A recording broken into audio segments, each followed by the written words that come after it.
મિત્રો, આ સમય છે એ નોલેજનો છે. એવું કોઈકે કીધું છે કે 21મી સદી છે એ નોલેજની સદી છે. જેની પાસે વધારે જ્ઞાન છે, જેની પાસે વધારે નોલેજ છે, એ માણસો રૂલ કરશે. ઘણી વખત આપણે વિચારતા હોઈએ છીએ કે ઘણા લોકોના બાળકો છે એ સરળતાથી સફળ થઈ જતા હોય છે, અને આપણે બહુ મહેનત કરીએ છતાં આપણા બાળકો છે એ અમુક કરતાં વધારે પર્સન્ટેજ નથી લાવી શકતા. આ બધી વસ્તુઓ બનતી હોય છે. તમને શું લાગે છે, ઘણી વખત આપણે આવું સ્ટેટમેન્ટ છે એ નોર્મલી કરી દેતા હોઈએ કે જેને ભણવું જ છે એ તો કોઈ પણ પરિસ્થિતિમાંથી આવી જશે. ઝૂંપડપટ્ટીમાં રહેતો વિદ્યાર્થી સ્ટ્રીટ લાઇટે વાંચીને તે ખૂબ આગળ સુધી પહોંચતો હોય છે. અને આવા ઉદાહરણો આપણે હાલતા ચાલતા આપણા વિદ્યાર્થીઓને કે બાળકોને આપતા હોઈએ છીએ કે ભણવા માટે સુવિધાઓની કે વાલીઓ ભણેલા હોય એની જરૂર નથી. ખરેખર સાચી વાત છે, એવા ઉદાહરણો હોય જ, પણ વધારે નહીં. જે લોકો સફળ થાય છે, વધારે જે લોકો સફળ થાય છે, ઇવન મોર દેન 90% જે લોકો સક્સેસફુલ થાય છે, એની સફળતામાં કોઈક અંશે એના વાલીઓ, એના શિક્ષકો, એનો જબરદસ્ત ફાળો હોય છે. માત્ર જાણકારી છે એ જ ઘણી વખત આપણા માટે પૂરતી બની રહે છે. અને ખરેખર શિક્ષણ છે એ સામાજિક ઉત્થાનનું સૌથી મોટું માધ્યમ છે. અને શિક્ષણ માટે માહિતી જે છે, નોલેજ જે છે, એ સૌથી અગત્યની વસ્તુ છે. વાલીઓ અને વિદ્યાર્થીઓ શિક્ષણના જે અત્યારના પ્રવાહો છે, રાઇટ નાઉ જે અત્યારે હેપનિંગ છે, જે વસ્તુ થઈ રહી છે, એનાથી માહિતગાર રહે. અને આ પરિસ્થિતિ બહુ ખરાબ છે. તમને ખ્યાલ છે ગવર્મેન્ટ છે એ ક્યારે કયું નવું ડિસિઝન બનાવે, રોજ ન્યૂઝપેપરમાં કંઈક વસ્તુઓ આપણે જોતા હોઈએ છીએ. આટલી વસ્તુ જ્યારે ડાયનેમિકલી ચેન્જ થતી હોય, રોજે રોજ આ વસ્તુઓ બદલાતી હોય, નવા નિર્ણયો આવતા હોય, એમાં આપણા બાળકનું જે ભવિષ્ય છે એ કોઈ નિર્ણયના ભોગે ન ચડી જાય ને, એ બહુ અગત્યની બાબત છે. અવેરનેસ છે ને કહીએ ને, એક પ્રકારની જાગૃતિ છે એ ઊભી થાય આપણી અંદર, તો આપોઆપ જ આપણે સારા ડિસિઝન બનાવવાના છે. કોઈ એવું કીધું છે કે આપણું ડિસિઝન મેકિંગ છે ને એ આપણા નોલેજ ઉપર ડિપેન્ડ કરે છે. આપણે કયો નિર્ણય લઈએ છીએ એ આપણા જ્ઞાન ઉપર ડિપેન્ડ કરે છે. આપણને કેટલી માહિતી છે આ વસ્તુની એના ઉપર આધાર રાખે છે કે આપણા બાળક માટે આપણે કયો નિર્ણય લેવાના છે. થોડા સમયમાં તમે છેલ્લા 4-5 વર્ષમાં જે ટેકનોલોજીનું એક્સપોઝર વધ્યું છે બધાની સામે, બધાના હાથમાં મોબાઈલ, કમ્પ્યુટર અને ઇન્ટરનેટ જે આવ્યા છે, દરેક વ્યક્તિ દરેક વસ્તુ જાણે છે મોટે ભાગે. પણ ટેકનોલોજીનું એક્સપોઝર છે એ ક્યારેક ખોટા માર્ગે લઈ જાય છે, અથવા તો ખોટી માહિતીઓ પણ આપે. તમને ખ્યાલ છે વોટ્સએપમાં આવતા મોટાભાગના મેસેજીસ છે એમાં કેટલી સાચી માહિતીઓ હોય છે. સાચી માહિતીનો સોર્સ કયો? મને કેમ ખબર પડે કે આજે હું જાણી રહ્યો છું એ પરફેક્ટ માહિતી છે? તો કે જે લોકો એ ફિલ્ડમાં વર્ષોથી કામ કરે છે એની પાસેથી જો આપણને માહિતી મળે તો બહુ આ આઈડિયા સરળતાથી અહીંયા આગળ લાગુ પડે. કોમ્પિટિશન કેટલી ફાઇન ટ્યુન છે હું તમને સમજાવું છું, કેટલો ઝીણો ગેપ છે. આ વર્ષે 63,000 વિદ્યાર્થીઓ ગુજરાતના બી ગ્રુપમાં એક્ઝામ આપવાના છે.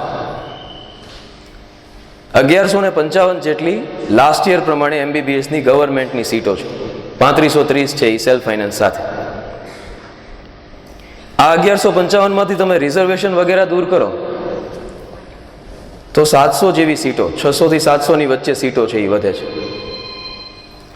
લાસ્ટ યરના એવા વિદ્યાર્થીઓ ઓલરેડી તૈયાર છે. લાસ્ટ યર જેને 12માની એક્ઝામ આપી હોય ને 1 વર્ષનો ડ્રોપ લીધો હોય, જે લોકો અત્યારે પરીક્ષાની તૈયારી કરી રહ્યા હોય, એવું માની લઈએ કે 200 થી 250 સીટો ઉપર એ લોકો કંટ્રોલ કરવાના છે.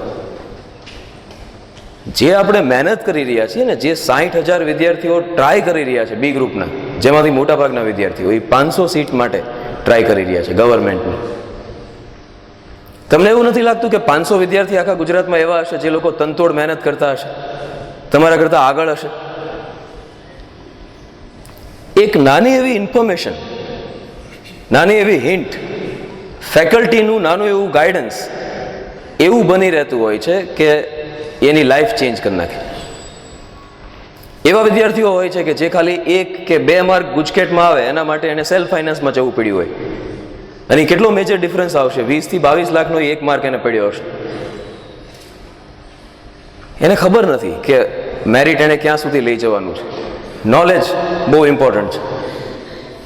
અત્યારનું જે 11-12 સાયન્સ છે, 2 વર્ષનો કોર્સ, તમે 11મું છે એ શરૂ કરો 2017માં તો 2019માં પૂરું થાય. 12માના અંતે બોર્ડ એક્ઝામ લેવાય છે. બોર્ડ એક્ઝામ છે એ 100 માર્કની છે. 10મા વાળા જે રીતે પરીક્ષા આપવાના છે એમ જ છે. 50% ઓબ્જેક્ટિવ છે, 50% ડિસ્ક્રિપ્ટિવ છે. યાદ રાખજો, એકમાત્ર બોર્ડ એક્ઝામ આવશે 11મું અને 12મું પૂરું થાય પછી, એટલે કે 2017માં તમારું બાળક છે એ એડમિશન લેશે અને 2019માં એની બોર્ડ એક્ઝામ આવશે. 2019 માર્ચમાં એની બોર્ડ એક્ઝામ છે એ લેવાશે, જેવી રીતે 10માની એક્ઝામ લેવાય છે એમ જ. એટલે એક જ પરીક્ષા છે એ ગુજરાત ગવર્મેન્ટ દ્વારા કન્ડક્ટ કરવામાં આવશે, જે લાસ્ટ યર સુધી 4 પરીક્ષાઓ કન્ડક્ટ કરવામાં આવતી હતી. આ પરીક્ષાનો સિલેબસ છે એ માત્ર ધોરણ 12નો સિલેબસ છે. 11મો ધોરણનો જે સિલેબસ છે એ 12માની બોર્ડ એક્ઝામમાં પૂછાતો નથી. એટલે આપણે જે પ્રિપેર કરવાનો છે એ માત્ર 12થનો સિલેબસ છે એ પ્રિપેર કરવાનો છે. 12th બોર્ડ એક્ઝામ પછી સૌથી પહેલાં જે અગત્યની અને નાની એક્ઝામ છે જેનું ઇમ્પોર્ટન્સ છે એ સ્ટેટ લેવલની એન્જિનિયરિંગ કોલેજીસ અને પેરામેડિકલ કોર્સીસમાં એડમિશન લેવા માટે છે. એ છે GUJCET, Gujarat common entrance test, જે વર્ષોથી લેવાય છે. 2006થી લેવાય છે. 2006 પછી કન્ટિન્યુઅસ લેવાય છે. 2013માં થોડા એવા ભણકારા શરૂ થયા હતા કે લગભગ ગુજકેટ છે એ કેન્સલ થઈ શકે, પણ એ કન્ટિન્યુઅસ રહી છે અને પોતાનું મહત્વ બનાવી રાખ્યું છે. આ વર્ષથી એમાં થોડા ફેરફારો આવ્યા છે, જે હું તમને કહું છું. એના ક્રાઇટેરિયા બાબતમાં ફેરફાર આવ્યા છે.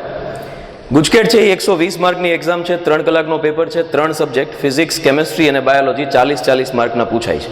અને નોર્મલી મે મહિનામાં લેવાય છે. બોર્ડ એક્ઝામ છે એ માર્ચમાં લેવાય છે, ગુજકેટ છે એ મેમાં લેવાય છે. લાસ્ટ યર 10મી મે, આ વર્ષે પણ મે 5 થી 10ની આસપાસ લેવાશે એવો ટાર્ગેટ છે. અત્યારે ડેટ હજી એની ડિક્લેર નથી થઈ. એનું જે વેઇટેજ છે એડમિશન માટે, એ ગુજરાત બોર્ડનું વેઇટેજ 60%, તમારી બોર્ડનું જે માર્ક આવે એનું 60% વેઇટેજ, અને ગુજકેટ છે એનું 40% વેઇટેજ, એવું દર વર્ષે કાઉન્ટ થાય છે. આ વર્ષે પણ આ જ સિસ્ટમથી એડમિશન છે એ થશે. NEET NEET, national eligibility cum entrance test, જે બી ગ્રુપના વિદ્યાર્થીઓ છે. બી ગ્રુપ એટલે શું? ધોરણ 11-12 સાયન્સમાં 2 ગ્રુપ છે. વિદ્યાર્થી કાં તો એન્જિનિયરિંગ તરફ જઈ શકે છે, ટેકનિકલ કોર્સીસ તરફ, અથવા મેડિકલ પેરામેડિકલ કોર્સીસ તરફ જઈ શકે છે. ફરક એટલો જ છે કે બે ગ્રુપમાં મેથ્સ અને બાયોલોજી, જીવ વિજ્ઞાન અને ગણિતનો ફરક છે. એ ગ્રુપ છે એમાં ફિઝિક્સ, કેમેસ્ટ્રી અને મેથ્સ આવશે. બી ગ્રુપ છે એમાં ફિઝિક્સ, કેમેસ્ટ્રી અને બાયોલોજી આવશે.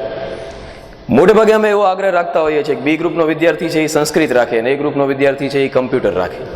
ઇંગ્લિશ છે એ કોમન લેંગ્વેજ છે, જે બેમાં ભણવાનું આવે છે. એટલે ટોટલ 5 સબ્જેક્ટ થશે. જે મેરિટ બને છે એમાં કમ્પ્યુટર અથવા ઇંગ્લિશ એનું કોઈ જગ્યાએ મહત્વ નથી, સિવાય કે NIT નામની જે સંસ્થાઓ છે એ જે પર્સન્ટાઇલ રેન્ક ક્વોલિફિકેશન તરીકે ગણે છે, એમાં માત્ર ઇંગ્લિશ અને કમ્પ્યુટરના માર્ક છે, પર્સન્ટાઇલ છે એ વેલિડ છે. બાકી કોઈ સંસ્થાઓ ઇંગ્લિશ કે કમ્પ્યુટરને ધ્યાનમાં લેતી નથી, કે સંસ્કૃતને ધ્યાનમાં નથી લેતી. એક એક્ઝામની આપણે ડિટેલમાં ડિસ્કશન કરતા જઈએ. એ પહેલાં JEE જે છે, જોઈન્ટ એન્ટ્રન્સ એક્ઝામિનેશન, જેના 2 ફેઝ થાય છે. મેઇન્સ લેવાય છે. મેઇન્સ નોર્મલી એપ્રિલમાં આવતી હોય છે, આ વખતે બીજી એપ્રિલે છે. એડવાન્સ છે એ મેમાં આવતી હોય છે, 22 મે છે. એટલે બે વચ્ચે લગભગ 1.5 મહિનાનો એવો ગેપ હોય છે કે જે મેઇન્સ ક્લિયર કરેલા છોકરાઓ છે એ એડવાન્સની તૈયારી કરી શકે. નીટ છે એ મે મહિનામાં આવે છે. માર્ચમાં બોર્ડ એક્ઝામ લેવાઈ જાય પછી લગભગ 1.5 મહિનાનો તૈયારીનો ટાઈમ મળતો હોય છે. આ વખતે નીટ છે એ 7મી મે છે.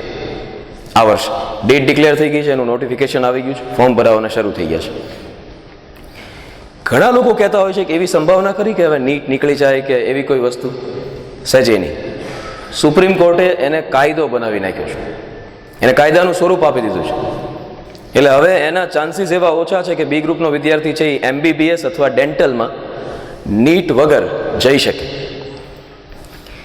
JEE મેઇન્સ જે છે એ ગ્રુપના વિદ્યાર્થીઓ માટે ફરજિયાત નથી. હું સમજાવું છું કેવી રીતે એમાં ડિફરન્સ છે. JEE મેઇન્સ અને ગુજકેટ, આ 2 સિલેક્શન એ ગ્રુપના વિદ્યાર્થી માટે રહેતા હોય છે, એન્જિનિયરિંગમાં જવાવાળા વિદ્યાર્થી માટે. એ 2 ક્લિયર કટ આપણે અલગ કરીને જોવાના છે.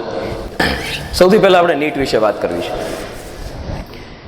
જે વિદ્યાર્થીઓ MBBS અથવા ડેન્ટલમાં એડમિશન માટે 11-12 સાયન્સમાં જોડાય છે, જેને ડૉક્ટર બનવું છે અથવા જેને ડેન્ટિસ્ટ બનવું છે, એના માટે નીટ આપવી એ ફરજિયાત છે.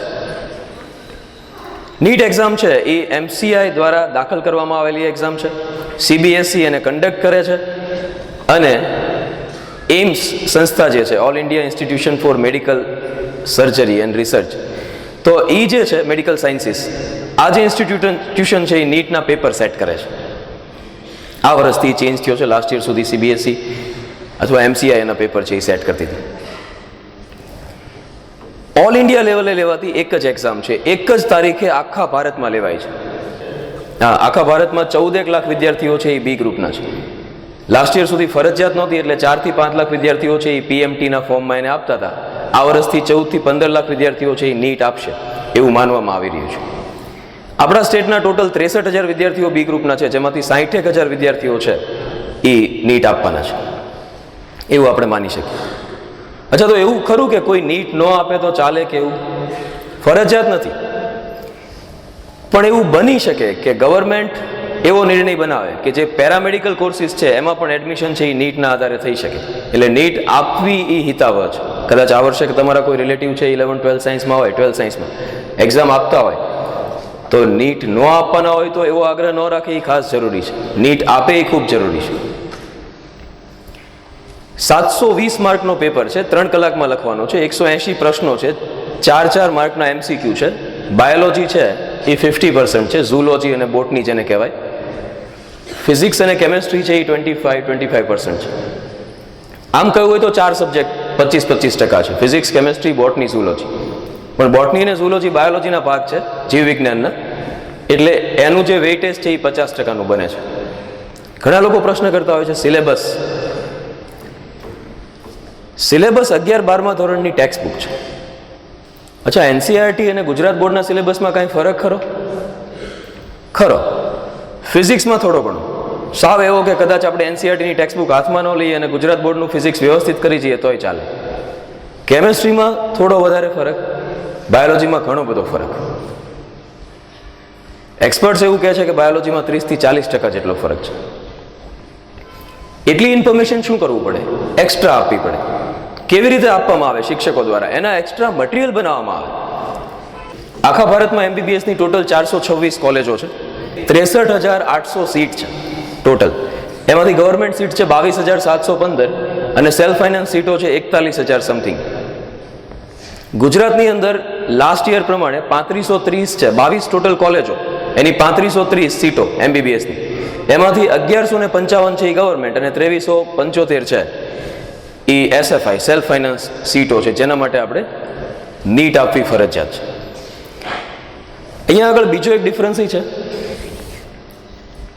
ગુજરાતની 85% સીટો ઉપર માત્ર ગુજરાતમાં ભણેલા વિદ્યાર્થીઓનો કબજો છે. એટલે કે જે મેં તમને 3530 સીટ કીધી એના તમે 85% કરો. આ સીટો એવી છે કે જેમાં માત્ર ગુજરાતમાં ભણેલો વિદ્યાર્થી જ એડમિશન લઈ શકે છે. પછી વિદ્યાર્થી સીબીએસઈમાં ભણ્યો હોય કે ગુજરાત બોર્ડમાં, એ અલગ નથી. ગુજરાતમાં ભણેલો છે એ વિદ્યાર્થીનો 85% સીટો ઉપર કબજો છે. માનો કે ભાવનગર મેડિકલ કોલેજને ધ્યાનમાં લ્યો તો એની 100 સીટો છે, તો એમાંથી 85 સીટો છે એ ગુજરાતના વિદ્યાર્થીઓ માટે રિઝર્વ છે, જ્યારે 15 સીટો છે એ આખા ઇન્ડિયામાં ભણેલો કોઈ પણ વિદ્યાર્થી ત્યાં આવી શકશે નીટના બેઝ ઉપર. નીટનું જે નોટિફિકેશન આવ્યું છે, જે બહુ રસવાળા વાલીઓ છે, અત્યારે ઓલરેડી નીટની વેબસાઇટ ઉપર એનું નોટિફિકેશન આવી ગયેલું છે. પીડીએફ ફોર્મેટમાં તમે ડાઉનલોડ કરી લેશો અને વાંચશો તો જે આ બાકીની 15% સીટો છે એના ઉપર એડમિશન લેવાનો ક્રાઇટેરિયા એમાં બહુ સરસ રીતે વર્ણવેલો છે. તમે કોઈ એક જ સ્ટેટ સિલેક્ટ કરી શકો છો. માનો તમારે આ 15% સીટો ઉપર એડમિશન લેવું છે તો કોઈ એક સ્ટેટ સિલેક્ટ કરી શકો છો કે જ્યાં તમને એ 15% ઉપર એડમિશન મળી શકે. 85% સીટો છે એ ગુજરાતની તમારા માટે છે. ડેન્ટલની ટોટલ 1155 સીટો ગુજરાતમાં. મોટે ભાગે મેં એવું જોયું છે કે આપણો વધારે જે નીટ દેવાનો આગ્રહ છે એ એમબીબીએસ માટે રહેતો હોય છે, એટલે વધારે એની ઇન્ફોર્મેશનમાં આપણે ડિટેલમાં નથી જતા. કટ ઓફ માર્ક્સ, આ બહુ એક મોટો પ્રશ્ન હોય છે. આપણે ગુજરાતી વાલીઓ છે ને 100માંથી 100 માર્કે ટેવાઈ ગયેલા છે. 100માંથી 95 આવે ને તોય આપણે છોકરાના વાળ ખેંચી નાખતા હોઈએ છીએ. 100માંથી 99 માર્ક એક ક્યાં ગયો તારો? આ 5 માર્ક તારા ક્યાં કપાણા એ મને કહે. લાસ્ટ યરનું કટ ઓફ જે છે નીટનું 720 માર્કની ટેસ્ટ હોય, નોર્મલી 50% કટ ઓફ હોય છે, 360 માર્ક કટ ઓફ હોય છે. એટલે 720માંથી 360 જેવું કટ ઓફ રહેતું હોય છે અત્યાર સુધી. હવે થોડો ચેન્જ થશે, હું એનો તમને આઈડિયા આપું છું કેટલો ચેન્જ થઈ શકે લગભગ. 685 માર્ક 720માંથી હાઈએસ્ટ છે લાસ્ટ યર. 720માંથી 685 એ આખા ભારતમાં ઓલ ઇન્ડિયામાં ફર્સ્ટ છે. કોઈ વિદ્યાર્થી એવો નથી નીકળ્યો કે જે 720માંથી 720 સ્કોર કરી શકે. નોર્મલી ક્યારેય કોઈ વિદ્યાર્થી 180માંથી 180 પ્રશ્નો અટેન્ડ નથી કરી શકતો, કારણ કે 180 મિનિટ છે, 180 પ્રશ્નો છે. એક એક પ્રશ્ન વાંચવા જાવ તો હોય તો અડધી મિનિટ કે 1 મિનિટ હોઈ જાય, સમજવા જાવ તો હોય. એટલે 180 પ્રશ્નો અટેન્ડ કરવાનો આઈડિયા તો થોડો દૂર છે. એવું નથી કહેતો ઇમ્પોસિબલ છે, કદાચ એવા વિદ્યાર્થીઓ નીકળે કે જે અટેન્ડ કરી શકાય, પણ આટલું ટફ છે એ વાલીઓ છે એ સમજી શકો છો. આ વખતે એક્સપર્ટ એવું માની રહ્યા છે કે નોર્મલી 401 માર્ક છે એ કટ ઓફ રહેવું જોઈએ ગુજરાતમાં MBBSના એડમિશન માટે. અને જે ક્રીમ કોલેજીસ છે, ધારો કે BJ મેડિકલ કોલેજ હોય અમદાવાદની, કે MS યુનિવર્સિટીની મેડિકલ કોલેજ હોય, તો લગભગ એનું 450 થી 500 કે મેક્સિમમ 500 થી 550 ની વચ્ચે જવું જોઈએ. પહેલી વખત નીટ આ રીતે લેવાઈ રહી છે એટલે આટલા બધા કન્ફ્યુઝ છે. નહીતર જો એક વર્ષ ખાલી પસાર થઈ જાય ને એટલે અમે એક્યુરેટ કરી શકતા હોય કે આટલા એ કટ ઓફ જશે. આ જે સિસ્ટમથી નીટ લેવાઈ રહી છે એ બધાનો પહેલો એક્સપિરિયન્સ છે, અને એટલા માટે આ ફ્લક્ચ્યુએશન છે એ વિચારી રહ્યા છે. પણ નોર્મલી આ આસપાસ કટ ઓફ રહેવું જોઈએ. ઘણી વખત નીટની ટેસ્ટ સ્કૂલમાં લેવાતી હોય ને, વિદ્યાર્થી 50% સ્કોર કરતો હોય ને તો આપણે એમ કે ખાલી 50% માર્ક આવે છે તારે નીટની ટેસ્ટમાં. 50% માર્ક એટલે સારા માર્ક છે, એનાથી ઉપર જવાની એને ટ્રાય કરવાની છે, જેટલો જઈ શકે એટલો. એટલે આ જે કોમ્પિટિટિવ એક્ઝામનું આખું કલ્ચર છે એ આપણી બોર્ડ એક્ઝામ કરતાં અલગ છે. બોર્ડ એક્ઝામમાં ડિસ્ક્રિપ્ટિવના પેપરમાં તે 100માંથી 100 લઈ આવવાવાળા દરેક વર્ષે કેટલા બધા લોકો હોય છે. 50 માર્કનું ડિસ્ક્રિપ્ટિવ લખવાનું હોય જેમાં કોઈ પણ જગ્યાએ માર્ક કાપી શકાય, છતાં કેટલું એક્યુરેટલી લખતા હશે. પણ એની પાસેથી એવી અપેક્ષા ન રાખી શકાય કે JEE મેઇન્સ કે નીટની અંદર પૂરેપૂરા માર્ક છે એ ખેંચી આવશે. એ પોસિબલ નથી, કારણ કે કટ ઓફ જે છે ઓલ ઓવર એ પ્રપોર્શન વાઇઝ ઓછું રહેવાનું છે.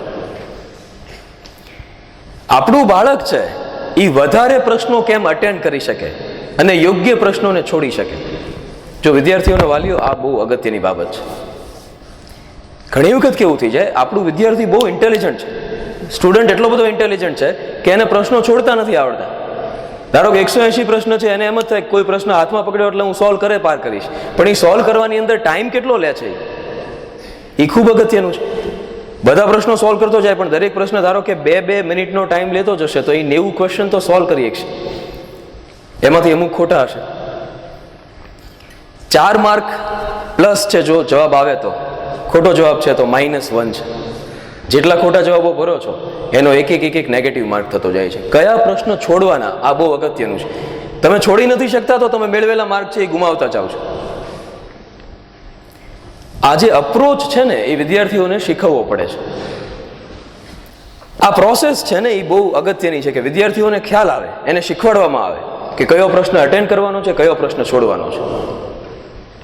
કારણ કે એમાં કોમ્પિટિશન આની છે, એમાં કોમ્પિટિશન હાર્ડવર્કની તો છે જ, ઉપરાંત એવું સ્માર્ટ વર્ક કે જેમાં આપણને આપણી મર્યાદાઓ ખબર હોય. જાજુ બધું પાકું કરીને જવાથી નીટની અંદર હાઈ સ્કોર નથી થઈ શકતો. એમાં જે કરેલું છે એને પેપર દરમિયાન તમે પ્રોપર એપ્લાય કરો. ઘણી વખત એવું થાય કે માત્ર 70% કરીને ગયેલો વિદ્યાર્થી છે એ કટ ઓફની અંદર આવી જાય, 100% કરીને ગયો હોય બધું, એ કટ ઓફમાં સિલેક્ટ ન પણ થાય. કારણ કે એટ અ ટાઈમ એક્ઝામમાં બધા પ્રશ્નો છે એ કરવાની ઉતાવળમાં ખોટા જવાબો ઘણા બધા લખાણ. It is possible. એટલે કોમ્પિટિટિવ એક્ઝામ છે ને એ બોર્ડ એક્ઝામથી આ રીતે અલગ પડે છે. ઘરે જઈને પ્રશ્નો પાકા કરવા માંડો અને એ મોઢે લખતા શીખો તો જ માર્ક આવે. એ વસ્તુ નીટ માટે નથી. નીટ માટે સ્માર્ટ વર્ક છે, પેપરની પ્રેક્ટિસ, આ ખૂબ અગત્યનું છે. એવું આખું માળખું બિલ્ટઅપ થાય કે જે વિદ્યાર્થીને એના માટે પ્રિપેર કરે, કે જે નેશનલ લેવલની એક્ઝામિનેશન છે એ ખૂબ જરૂરી છે. આ રીતે નીટ છે એ આપણા ગુજરાત બોર્ડ અથવા તો કોઈ પણ બોર્ડના એક્ઝામિનેશનનો જે ક્રાઇટેરિયા છે એનાથી અલગ પડે છે. તો અગત્યનો પોઈન્ટ છે આપણા મગજમાં આપણે કટ ઓફ રાખીએ વાલીઓ તરીકે. ઘણા લોકો કહેતા હોય છે કે જે પેરામેડિકલ કોર્સિસ છે, આયુર્વેદિક છે, હોમિયોપેથી છે, ફિઝિયોથેરાપી છે, આ બધામાં એડમિશન છે એ કઈ રીતે થશે? તમને ખ્યાલ છે ગવર્મેન્ટે આયુષ કરીને એક આખો વિભાગ બનાવ્યો છે જેની અંદર આ બધા પેરામેડિકલ કોર્સિસ આવી જાય છે. એકમાત્ર કેરળ એવું સ્ટેટ છે અત્યારે કે જ્યાં આગળ એ લોકો આ બધા કોર્સિસમાં નીટના બેઝ ઉપર એડમિશન આપવાના છે. એવું થઈ શકે કે ધીમે ધીમે ધીમે ધીમે એ બીજા રાજ્યોમાં પણ આગળ વધે. અત્યાર પૂરતું જો આ વર્ષની હું તમને વાત કરું, આ વર્ષે જે 2017માં જે વિદ્યાર્થીઓ બહાર નીકળશે એનું પેરામેડિકલ કોર્સિસનું એડમિશન છે એ ગુજકેટના આધારે થશે. બોર્ડના 60%, ગુજકેટના 40%, આવી રીતે એનું એડમિશન થવાનું છે. આવતા વર્ષે કે એની પછીના વર્ષે આ પદ્ધતિ છે એમાં ફેરફાર આવી શકે, પણ ફેકલ્ટીઝ છે એ એલર્ટ હોય છે અને તરત જેવા કાંઈ ચેન્જીસ આવે એટલે વિદ્યાર્થી અને વાલીઓને બોલાવીને એ ચેન્જીસ તરત કન્વે કરતા હોઈએ છીએ અને અમે અમારી ટીચિંગ મેથડમાં ફેરફાર કરતા હોઈએ છીએ. નીટ પરીક્ષા ગુજરાતી મીડિયમના વિદ્યાર્થીઓ માટે ગુજરાતીમાં લેવાય છે. આ તમારી જાણ માટે. જે વિદ્યાર્થી ગુજરાતી મીડિયમનો છે એ ઇંગ્લિશમાં લખેલો MCQ સોલ્વ કરતા જેટલો ટાઈમ લાગે ને એના કરતાં ગુજરાતીમાં લખેલો MCQ ફટાફટ સોલ્વ કરી શકશે. જે લોકો સ્કોર કરવાના છે, જે લોકો આગળ નીકળવાના છે, એ એવા લોકો છે જે આપેલા સમયમાં વધારે ક્વેશ્ચન સોલ્વ કરી શકે. એવું ત્યારે બનશે કે જ્યારે એ જે લેંગ્વેજમાં ભણતો હશે, ઇંગ્લિશ મીડિયમનો સ્ટુડન્ટ છે એની સામે ઇંગ્લિશમાં લિટરેચર હશે અને ગુજરાતી મીડિયમનો સ્ટુડન્ટ છે એની સામે મટીરિયલ બધું ગુજરાતીમાં હશે, તો જ આ કામ થઈ શકશે. એનો શિક્ષક છે એ એને ગુજરાતી કરીને આપતો હશે, ગુજરાતીમાં બોલતો હશે સ્ટેજ ઉપરથી, તો આ વાત છે ને એ ઝડપથી ગળે ઉતરશે. જે લેંગ્વેજમાં એક્ઝામ કન્ડક્ટ થતી હોય, જેમાં લેવાતી હોય, એ જ લેંગ્વેજમાં વિદ્યાર્થીને એજ્યુકેશન મળવું જોઈએ. નીટ છે એ ગુજરાતી મીડિયમના વિદ્યાર્થી માટે ગુજરાતીમાં છે, ઇંગ્લિશ મીડિયમના વિદ્યાર્થી માટે ઇંગ્લિશમાં છે.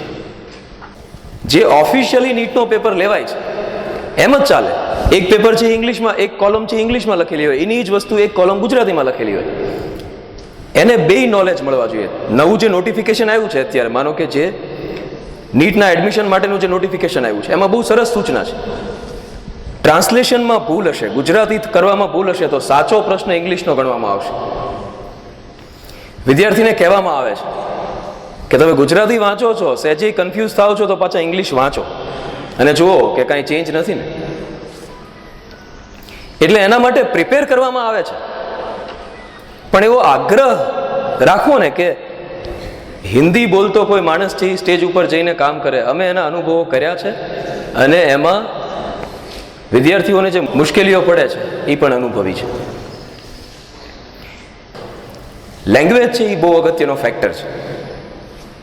એટલે એને એ જ માધ્યમમાં મળે જે માધ્યમમાં પરીક્ષા લેવાવાની છે, એ ખૂબ જરૂરી છે.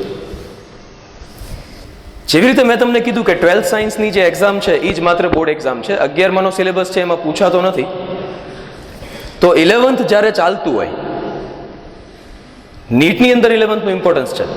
11th જ્યારે ચાલતું હોય ત્યારે અમારા લોકોનો પ્રયાસ એ હોય છે કે 11મા ધોરણ દરમિયાન નીટનું મોટા ભાગનું પ્રેપરેશન છે એ થઈ જાય, 11th અને 12th બેયની. કારણ કે 11thનું બોર્ડ ઇમ્પોર્ટન્સ નથી, એટલે 12th સ્ટાર્ટ થાય એ પહેલાં 11thની તૈયારી થઈ જાય. હવે જ્યારે આ વાત આવે છે ને તો મારે તમારું ધ્યાન થોડા શેડ્યુલ ઉપર દોરવું છે. નોર્મલી વિદ્યાર્થી છે એને જૂનમાં રિઝલ્ટ આવે છે 10માનું, પણ એક બેચ એડવાન્સ છે એ શરૂ થઈ જતી હોય છે, એ ગ્રુપ, બી ગ્રુપ અને ઇંગ્લિશ મીડિયમની, જે એપ્રિલમાં શરૂ થતી હોય છે. એપ્રિલથી મે 1-1.5 મહિના જેવું એ ચાલતી હોય છે. પછી બીજી બેચ છે એ જૂનમાં આવતી હોય છે. એનો 11માનો સિલેબસ છે ને એ નોર્મલી ઓક્ટોબરમાં, દિવાળી પહેલાં પતી જતો હોય છે. અમે લોકો અત્યારે જે 12th ભણાવી રહ્યા છીએ એ અમે અગાઉ શરૂ કરેલું છે. નવેમ્બરની અંદર 12th છે એ સ્ટાર્ટ થઈ ગયું છે અને નેક્સ્ટ ઓક્ટોબરમાં, મીન્સ કે હવે જે દિવાળી આવે એમાં જે અત્યારે 11 સાયન્સમાં વિદ્યાર્થી છે એનો નીટ અને ગુજરાત બોર્ડ બધાનો સિલેબસ છે એ કમ્પ્લીટ થઈ જવાનો છે. ઓક્ટોબરથી લઈને માર્ચમાં બોર્ડ એક્ઝામ લેવાય કે મેમાં નીટ એક્ઝામ લેવાય ત્યાં સુધી સતત એના પેપરોની પ્રેક્ટિસ છે એ થતી હોય છે. એટલે વિદ્યાર્થી પાસે એટલો બધો ટાઈમ હોય છે કે કોઈ એક્સ્ટ્રા વસ્તુઓ કરવી હોય તો એ સરળતાથી કરી શકે.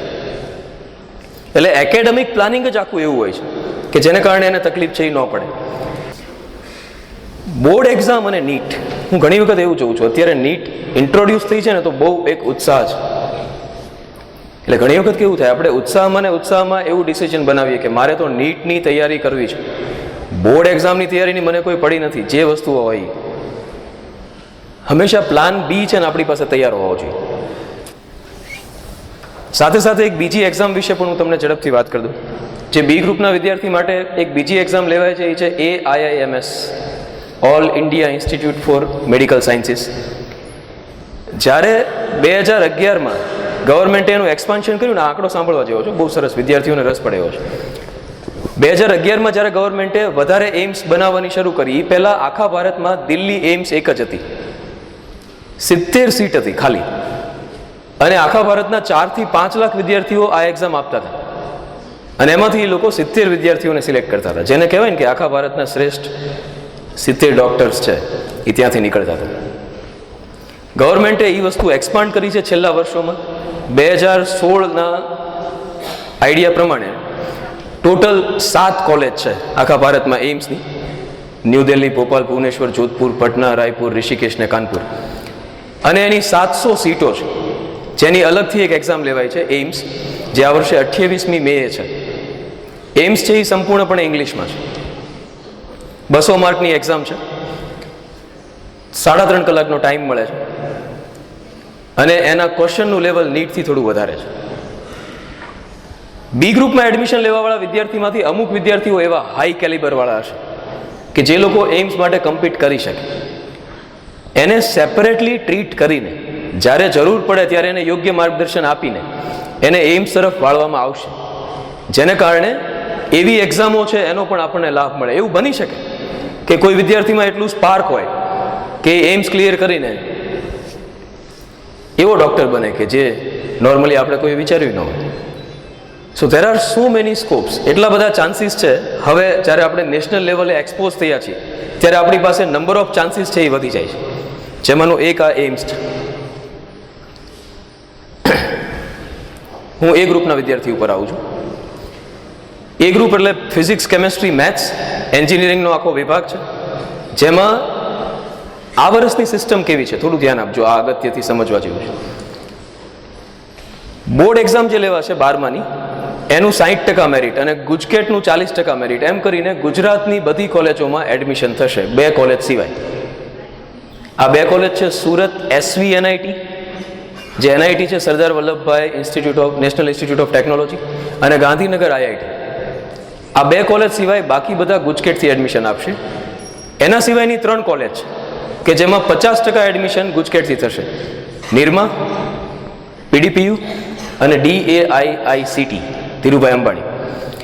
આ 3 કોલેજો છે એ 50% ગુજકેટના બેઝ ઉપર આપશે, જ્યારે 50% છે એ JEE મેઇન્સના આધારે આપશે. એ 50% સીટો છે એ આખા ભારતના JEE મેઇન્સના સ્ટુડન્ટ માટે ઓપન છે. તો આપણને એમ થાય કે જો ગુજરાતની બધી કોલેજો ગુજકેટને આધારે એડમિશન આપવાની હોય તો JEE મેઇન્સ આપવાની જરૂરિયાત ક્યાં છે? ગુજરાતમાં સારામાં સારી એન્જિનિયરિંગ કોલેજો છે. હું એમ કહી શકું કે DIICTનો કોમ્પ્યુટર ડિપાર્ટમેન્ટ છે એ સારી IIT કરતાં પણ સારો છે. લોકો ઘણી વખત IITમાં જવાની જગ્યાએ DIICTમાં એડમિશન લેતા હોય છે. એનું રીઝન એ છે કે ત્યાંથી પ્લેસમેન્ટ સારા છે, વધારે સારી વસ્તુઓ અવેલેબલ છે. તો JEE મેઇન્સ આપવાની જરૂર શું છે? જે વિદ્યાર્થીઓ ટાર્ગેટ કરે છે IITs માટે, ઇન્ડિયન ઇન્સ્ટિટ્યૂટ ઓફ ટેકનોલોજીસ, જે વર્લ્ડ લેવલે ભારતની એક બ્રાન્ડ છે, જે વિદ્યાર્થીઓ ટ્રાય કરે છે IITs માટે, Indian institute four information technology, જે બહુ સારી કોલેજો છે આખા દેશમાં આવેલી, જે વિદ્યાર્થીઓ NITs માટે ટ્રાય કરે છે, નેશનલ ઇન્સ્ટિટ્યૂટ ઓફ ટેકનોલોજી, જેમાંની એક આપણે ગુજરાતમાં છે સુરતમાં, જે વિદ્યાર્થીઓ છે એ IISAR, Indian institute of science educational research, જેની 8 સંસ્થાઓ છે એ આખા દેશમાં આવેલી છે, જે રિસર્ચ લેવલે સૌથી સારા વૈજ્ઞાનિકો અને સૌથી સારા સાયન્સ હેન્ડ તૈયાર કરે છે, જે વિદ્યાર્થીઓ ISROમાં જવા માગે છે, જે વિદ્યાર્થીઓ છે એ માઇનિંગ ઇન્સ્ટિટ્યૂટમાં જવા માગે છે. આ બધા વિદ્યાર્થીઓએ અમુક સેલ્ફ ફાઇનાન્સ સ્કૂલો કોલેજો છે, મેં તમને કીધું કે નિરમા જેવી, આ બધા ઇન્સ્ટિટ્યુશન છે એ JEE મેઇન્સના આધારે એડમિશન કરે છે. તમારે ભાવનગરની શાંતિલાલ શાહ કે ગવર્મેન્ટ એન્જિનિયરિંગ કોલેજમાં એડમિશન લેવું છે તો એના માટે JEE મેઇન્સ ફરજિયાત નથી. ગુજકેટ આપો, તમને એન્જિનિયરિંગમાં સરળતાથી એડમિશન મળી જશે. જે લોકોનો ટાર્ગેટ અપ છે, જેણે લક્ષ્ય પહેલેથી મોટા સેટ કરેલા છે, એના માટે JEE મેઇન્સ છે. જોઈન્ટ એન્ટ્રન્સ એક્ઝામિનેશન, એના 2 રાઉન્ડ હોય છે, એક એપ્રિલમાં લેવાય છે, આ વખતે 2 એપ્રિલે છે. સ્ટેટની એન્જિનિયરિંગ કોલેજો જેટલી છે અને પેરામેડિકલ કોર્સિસ છે, આ બધા ગુજકેટને આધારે એડમિશન કરવાના છે આ વર્ષે. એવું આપણે નેક્સ્ટ યરથી કોઈ ચેન્જ આવે તો પાછા ઝડપથી તમને લોકોને અવગત કરશું.